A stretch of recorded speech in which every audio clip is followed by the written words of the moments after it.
بحساب جمل اس کے الفاظ کے اعداد کی تعداد 1275 بنتی ہے، جس سے یہ واضح اشارہ ملتا ہے کہ آخری زمانے میں ایمان کو قائم کرنے والے جس مسیح و مہدی کی اس آیت کریمہ میں خبر دی گئی ہے وہ 13ویں صدی کے آخری حصے میں ظاہر ہوگا۔ چنانچہ الہی نبشتوں اور آن حضور صلی اللہ علیہ وسلم کی پیش گوئیوں کے عین مطابق قادیان کی گمنام بستی سے حضرت مرزا غلام احمد قادیانی علیہ السلام 13ویں صدی ہجری کے 1250 میں پیدا ہوئے اور 1290 ہجری میں مکالمہ مخاطبہ کا شرف حاصل ہوا اور 14ویں صدی کے آغاز 1307 ہجری میں مسیح موعود و مہدی موعود ہونے کا دعویٰ کیا۔ قرآن کریم نے اللہ تعالیٰ کے ماموروں کی جو سچی تاریخ پیش کی ہے اس سے معلوم ہوتا ہے کہ خدا کے ماموروں کی صداقت کی ایک بہت بڑی دلیل دعویٰ سے پہلے ان کی پاک زندگی ہوتی ہے۔ اللہ تعالیٰ انہیں شرک اور دوسری بدیوں سے محفوظ رکھتا ہے اور وہ قوم کے اندر نہایت اعلیٰ اخلاق سے بھرپور زندگی گزارتے ہیں اور قوم ان کے پاک کردار کی گواہی دینے پر مجبور ہوتی ہے۔ دعویٰ کے بعد تو دشمن ان پر ہر طرح کے الزام لگاتا اور گند اچھالتا ہے، مگر دعویٰ سے پہلے کی زندگی پر کسی طرح انگلی نہیں اٹھا سکتا۔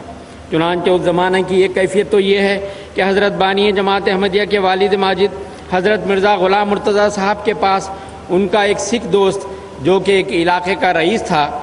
آتا ہے اور کہتا ہے کہ مرزا صاحب سنا ہے کہ آپ کا ایک چھوٹا بیٹا بھی ہے مگر اسے کبھی دیکھا نہیں۔ حضرت مرزا غلام مرتضیٰ صاحب فرماتے ہیں کہ ہاں لڑکا تو ہے مگر وہ مسیطڑ ہے اور وہ تازہ شادی شدہ دلہنوں کی طرح بہت شرمیلی تربیت رکھتا ہے، اسے دیکھنا ہو تو مسجد کے کسی کونے میں جا کر دیکھو۔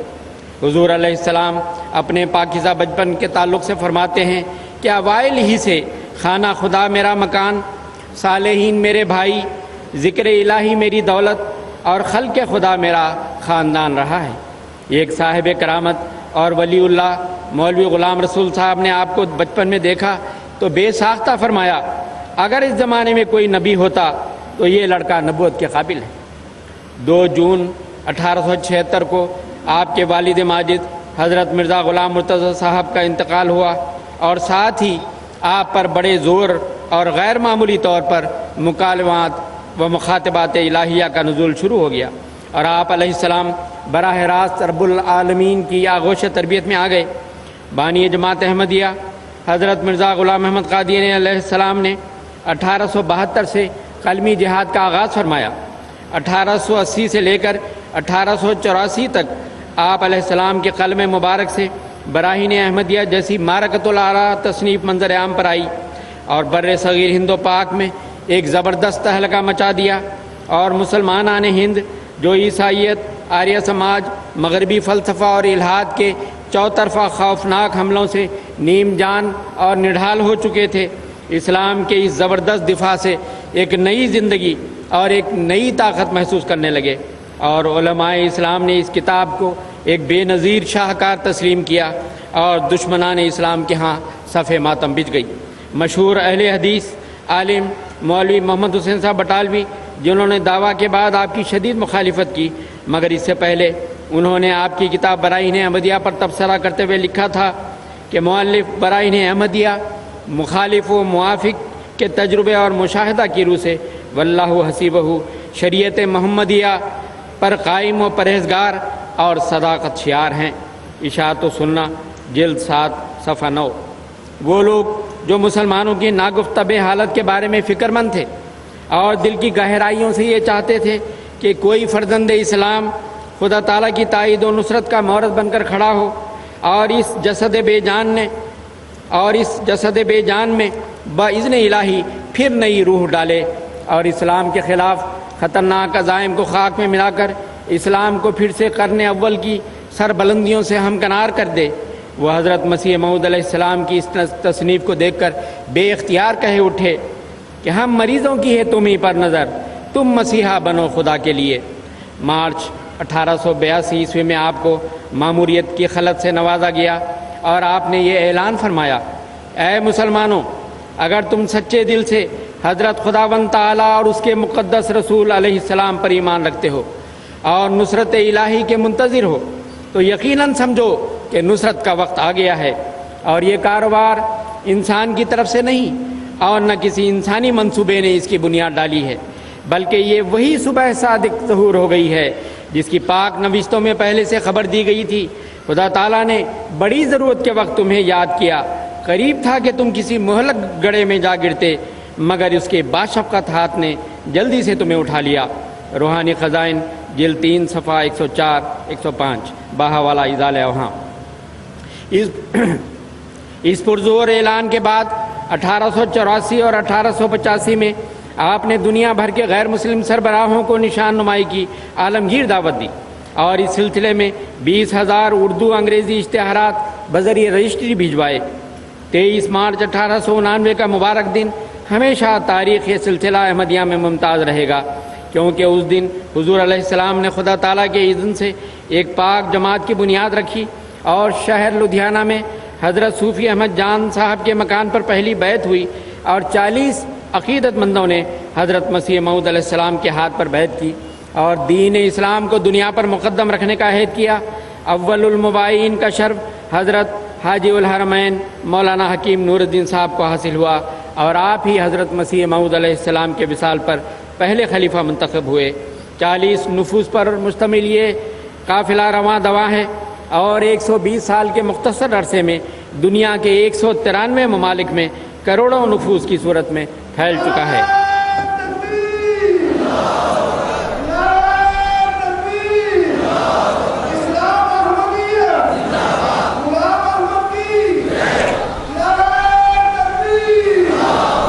سامعین کرام، بانی جماعت احمدیہ حضرت مرزا غلام احمد قادیانی علیہ السلام کی سیرت طیبہ کے تمام پہلو، تمام زاویے محبت کی وادی میں کھلتے ہیں۔ خدا تعالیٰ سے محبت، خدا کے رسول سے محبت، خدا کی مخلوق سے محبت، اور ہر محبت اس درجہ کمال تک پہنچی ہوئی ہے کہ بجز انسان کامل سیدنا حضرت اقدس محمد مصطفیٰ صلی اللہ علیہ وسلم کی ذات والا صفات کے اس کی نظیر کسی اور شخص میں ملنی ممکن ہی نہیں۔ اللہ تعالیٰ سے آپ کے عشق کا اظہار دیکھیے، آپ کے ان اشعار سے کیسے جھلک رہا ہے۔ فرماتے ہیں، مجھے اس یار سے پیوند جاں ہے، وہی جنت وہی دارالعماں ہے، بیاں اس کا کروں طاقت کہاں ہے، محبت کا تو ایک دریا رواں ہے، یہ کیا ایسا ہے تیرے میرے ہادی، سبحان الذی اخذل آدی۔ آخر اس عشق و محبت کی وجہ کیا ہے، یہ بھی سوچنے والی بات ہے۔ اس راز سے بھی آپ خود پردہ اٹھاتے ہیں اور فرماتے ہیں، ہمارا زندہ حی و قیوم خدا ہم سے انسان کی طرح باتیں کرتا ہے۔ ہم ایک بات پوچھتے ہیں اور دعا کرتے ہیں تو وہ قدرت سے بھرے ہوئے الفاظ کے ساتھ جواب دیتا ہے۔ اگر یہ سلسلہ 1000 مرتبہ تک بھی جاری رہے تب بھی وہ جواب دینے سے اعراض نہیں کرتا۔ وہ اپنے کلام میں عجیب در عجیب غیب کی باتیں ظاہر کرتا ہے اور خارق عادت قدرتوں کے نظارے دکھلاتا ہے، یہاں تک کہ وہ یقین کرا دیتا ہے کہ وہ وہی ہے جس کو خدا کہنا چاہیے۔ دعائیں قبول کرتا ہے اور قبول کرنے کی اطلاع دیتا ہے۔ وہ بڑی بڑی مشکلات حل کرتا ہے، اور جو مردوں کی طرح بیمار ہوں ان کو بھی کثرت دعا سے زندہ کر دیتا ہے، اور یہ سب ارادے اپنے قبل از وقت اپنے کلام سے بتلا دیتا ہے۔ خدا وہی خدا ہے جو ہمارا خدا ہے۔ وہ اپنے کلام سے جو آئندہ کے واقعات پر مشتمل ہوتا ہے ہم پر ثابت کرتا ہے کہ زمین و آسمان کا وہی خدا ہے۔ نسیم دعوت صفحہ 82۔ مثالیں پیش کرنے کا وقت نہیں، بہرحال یہ ایک ثابت شدہ حقیقت ہے کہ ہزاروں واقعات کے ذریعے حضرت مسیح موعود علیہ السلام نے دنیا کو اس زندہ خدا سے روشناس کرا دیا جو اپنی ذات اور صفات اور اپنی قدرتوں کے لحاظ سے پوشیدہ ہو گیا تھا۔ آپ نے آ کر اس کی قدرت سے بھری ہوئی پیش گوئیوں اور قبولیت دعا کے چمکتے دمکتے نشانوں کے ساتھ اس زندہ اور حی و قیوم خدا کا چہرہ دکھلا دیا۔ اس کے باوجود جو خدا سے بے بہرا اور ناآشنا لوگ ہیں ان کی طرف توجہ کر کے بڑے درد کے ساتھ فرماتے ہیں، کیا بدبخت وہ انسان ہے جس کو اب تک پتہ نہیں کہ اس کا ایک خدا ہے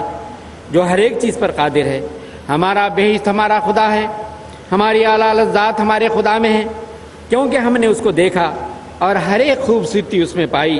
یہ دولت لینے کے لائق ہے اگرچہ جان دینے سے ملے، اور یہ لال خریدنے کے لائق ہے اگرچہ تمام وجود کھونے سے حاصل ہو۔ اے محروموں، اس چشمے کی طرف دوڑو کہ وہ تمہیں سیراب کرے گا۔ یہ زندگی کا چشمہ ہے جو تمہیں بچائے گا۔ میں کیا کروں اور کس طرح اس خوشخبری کو دلوں میں بٹھاؤں؟ کس دف سے میں بازاروں میں منادی کروں کہ تمہارا یہ خدا ہے تاکہ لوگ سن لیں، اور کس دوا سے میں علاج کروں تا سننے کے لیے لوگوں کے کان کھلیں۔ کشتی نوح۔ سامعین کرام، سیدنا حضرت اقدس مسیح موعود علیہ الصلوۃ والسلام کو خدا کے بعد اگر کسی وجود سے محبت اور عشق تھا تو صرف اور صرف حضرت اقدس محمد مصطفیٰ صلی اللہ علیہ وسلم کی ذات والا صفات کے ساتھ تھا۔ چنانچہ آپ اپنے ایک فارسی شعر میں فرماتے ہیں، بعد از خدا بعشق محمد مخمرم، گر کفری بود بخدا سخت کافرم، کہ خدا کے بعد میں محمد صلی اللہ علیہ وسلم کے عشق میں سرشار ہوں۔ اگر یہ عشق کفر ہے تو خدا کی قسم میں سب سے بڑا کافر ہوں۔ عام مسلمانوں کا یہ عقیدہ ہے کہ حضرت عیسیٰ علیہ السلام عام انسانوں اور دیگر نبیوں اور رسولوں کی طرح فوت نہیں ہوئے، بلکہ 2000 سال سے زندہ آسمان پر بیٹھے ہوئے ہیں، اور آخری زمانہ میں بجسم عنصری آسمان سے نازل ہو کر مسلمانوں کی اصلاح اور اسلام کو غالب کریں گے۔ یہ خلاف عقل، خلاف فطرت اور خلاف سنت الہیہ غلط عقیدہ جو عیسائیوں سے مسلمانوں میں منتقل ہوا اور صدیوں سے چلا آ رہا تھا، اور اس مروجہ عقیدہ کا ذکر خود حضرت مسیح موعود علیہ الصلوۃ والسلام نے اپنی کتاب براہین احمدیہ کی ابتدائی جلد میں کر دیا تھا، لیکن اللہ تعالیٰ نے آپ کو اس غلط عقیدے پر قائم نہ رہنے دیا، اور 1890 کے آخر میں اپنے خاص الہام سے حضرت عیسیٰ کی وفات کی اطلاع دے کر فرمایا کہ مسیح ابن مریم رسول اللہ فوت ہو چکا ہے، اور اس کے رنگ میں ہو کر وعدے کے موافق تو آیا ہے۔ وَكَانَ وعد اللَّهِ مَفْعُولًا، اذا لا یوہام، حصہ دوم، روحانی خزائن، جلد 3، صفحہ 402۔ پھر جب آپ نے اس الہام الہی کی تصدیق کے لیے قرآن کریم پر غور کرنا شروع کیا تو آپ کی حیرت کی انتہا نہ رہی کہ 1، 2، 5، 10 نہیں بلکہ 30 آیات قرآن کریم سے آپ نے نکالی جن سے حضرت عیسیٰ کی وفات روز روشن کی طرح ثابت ہو رہی تھی۔ تب آپ نے پورے انشراح صدر کے ساتھ اس امر کا اعلان فرمایا کہ قد مات عیسیٰ مطرقاً ونبینا حی وربی انہ وافانی، کہ یقیناً عیسیٰ علیہ السلام سر جھکائے وفات پا چکے ہیں۔ ہاں اگر کوئی زندہ ہے تو وہ صرف اور صرف ہمارا نبی محمد مصطفیٰ صلی اللہ علیہ وسلم کا وجود ہے، اور بخدا میں ان سے ملاقات کر چکا ہوں۔ واللہ انی رأیت جمالہ بے عیون جسمی قائدم بے مکانی، بخدا میں اپنے مکان میں بیٹھے ہوئے اپنی ظاہری آنکھوں سے اس محبوب کے حسن و جمال کا مشاہدہ کر چکا ہوں۔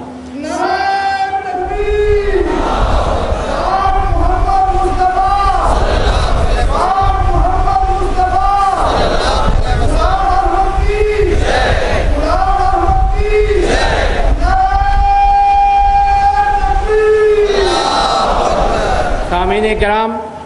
ہم علی وجہ البصیرت کہہ سکتے ہیں کہ وہ غلط عقیدہ حیات مسیح کا جو مسلمانوں میں صدیوں سے چلا آ رہا تھا،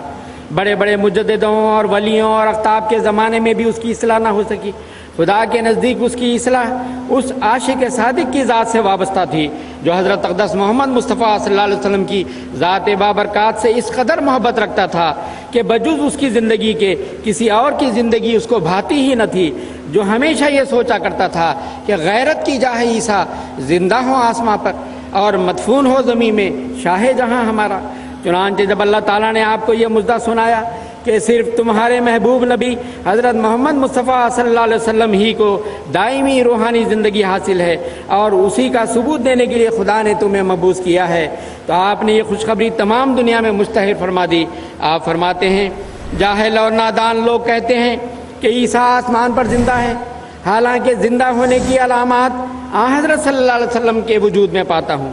وہ خدا جس کو دنیا نہیں جانتی، ہم نے اس خدا کو اسی نبی کے ذریعے سے دیکھ لیا، اور وہ وحی الہی کا دروازہ جو دوسری قوموں پر بند ہے ہمارے پر محض اس نبی کی برکت سے کھلا گیا، اور وہ معجزات جو غیر قومیں صرف قصوں اور کہانیوں کے طور پر بیان کرتی ہیں، ہم نے اس نبی کے ذریعے سے وہ معجزات بھی دیکھ لیے، اور ہم نے اس نبی کا وہ مرتبہ پایا جس کے آگے کوئی مرتبہ نہیں، مگر تعجب ہے کہ دنیا اسے بے خبر ہے۔ پس سیدنا حضرت مسیح موعود علیہ السلام کا یہ ایک عظیم الشان کارنامہ ہے جو ہمیں ایک زندہ رسول سے وابستہ کر دیا، جس کا چشمہ فیض تا قیامت جاری و ساری ہے۔